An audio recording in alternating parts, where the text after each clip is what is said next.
Kita semua tahu kalau tengah malam perut lapar, pingin makan, tinggal seduh mie instan. Dan kita juga setuju kalau lagi hujan, cuaca dingin, pingin anget, pasti seruputnya mie instan kuah. Tapi yang jadi pertanyaan dari sekian banyak merek mie instan yang ada di Indonesia, kenapa yang paling terkenal dan populer sampai mancanegara cuma Indomie? Kenapa juga yang paling disukai orang tua sampai anak muda cuma Indomie? Dan juga kenapa cuma Indomie yang bisa jadi seleraku? Oke, hari ini kita akan bahas mie instan kebanggaan Indonesia yang jadi raja dari rajanya mie, yang jadi solusi di tanggal tua, yang jadi seleranya orang Indonesia, apalagi kalau bukan Indomie. Yuk kita bahas tuntas, santai tapi dalam, kenapa Indomie bisa jadi mie instan nomor 1 di Indonesia. Oke, yang pertama yang paling krusial nih, yang bikin Indomie sulit banget ditandingi, tak lain dan tak bukan yakni soal brandingnya. Indomie tuh jago banget kalau ngiklan. Dari dulu sampai sekarang selalu melekat di ingatan. Mulai dari iklan sama artis-artis luar sampai jargonnya yang sangat simpel tapi ngena banget ke semua kalangan, yang bunyinya tuh kayak gini.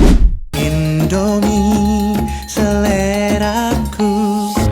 Ini sih yang ngebuat orang-orang kalau nyebut semua mie instan yang ada di Indonesia dengan sebutan Indomie. Entah itu merek Sarimi, mie sukses, mie sedap, atau merek yang lainnya, pasti selalu disebut dengan satu nama, yakni Indomie. Oke, selanjutnya yang kedua, yakni rasa yang melegenda. Indomie tuh sukses banget, nyiptain cita rasa yang khas dan ngangenin. Rasanya tuh selalu bisa bikin jatuh cinta. Entah itu dari anak kecil sampai orang tua, semuanya pasti suka. Apalagi Indomie gorengnya.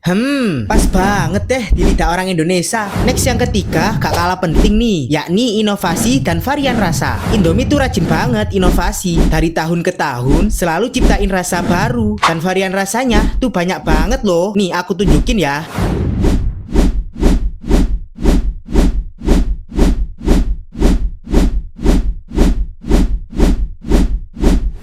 Gimana? Banyak banget kan? Ini sih yang bikin kita kalau makan Indomie serasa lagi kulineran keliling Indonesia. Selanjutnya yang keempat, yang jadi kunci nih, kenapa Indomie bisa terkenal hingga mancanegara. Apalagi kalau bukan karena distribusinya. Kita tuh gampang banget kalau nemuin Indomie, entah itu di supermarket, minimarket, atau bahkan di Afrika pun juga ada. Gak heran sih kenapa bisa segampang itu beli Indomie. Itu karena pabriknya yang cukup banyak, besar, dan letaknya ada di berbagai mancanegara. Australia, Amerika, Kanada, Afrika, Eropa, Timur Tengah, Hong Kong, Taiwan, Malaysia, Singapura. Pokoknya banyak banget deh. Gak heran sih kalau Indomie menjadi salah satu produk Indonesia yang mendunia. Next yang terakhir nih, yang bikin kita cinta mati sama Indomie, yang bikin kita lebih pilih Indomie ketimbang beli nasi. Apalagi kalau bukan soal harganya. Sumpah ya, yang jual Indomie tuh kayaknya gak mau untung deh. Bayangin aja, meskipun punya kualitas dan rasa yang juara, tapi harganya lumayan ramah di kantong kita. Ini sih alasannya kenapa anak kosan bisa hidup sampai sekarang, walaupun gajinya yang pas-pasan.